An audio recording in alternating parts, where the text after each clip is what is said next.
Ці кадри ми зняли всередині жовтня. На Немирівській транспортній розв'язці, що на об'їзній Вінниці, кипить робота. Всі сили кинули на капітальний ремонт мосту довжиною 85 метрів. А це вже листопад. Шляхопровід практично готовий. Залишилося останні штрихи.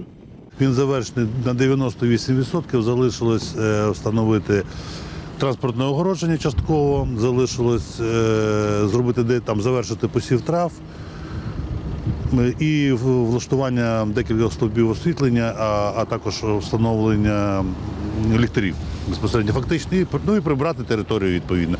Після ремонту міст став значно міцнішим і ширшим на 7 метрів. Його разом із розв'язкою фактично наново збудували за 4,5 місяці замість 9 проектних.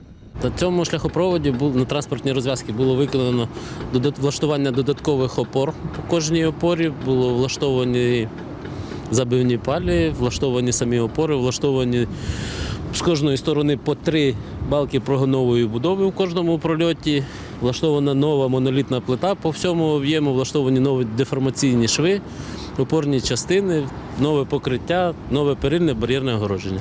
Також повністю завершили будівництво мосту з влаштуванням прогонової труби по М-12 поблизу села Тарасівка, що в Гайсинському районі. Зараз вода вже не збирається в кюветах, а протікає через отвір під трасою.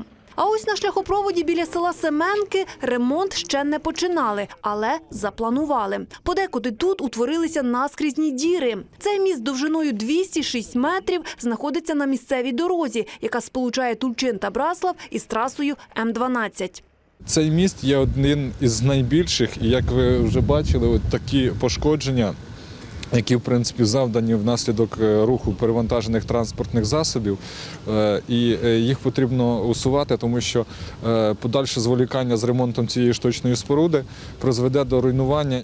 На Вінниччині лише на місцевих дорогах близько 780 мостів. І практично всі вони пошкоджені важким транспортом і часом. Ремонтувати їх почали, відколи запрацював дорожній фонд. На 2020 рік плануємо відновити 6 мостових споруд. Це дещо менше, ніж в цьому році. В цьому році у нас 13 мостових споруд в роботі. Але протяжність за рахунок цього моста буде набагато більша. І, відповідно, коштів буде спрямовано десь порядка більше 60 мільйонів.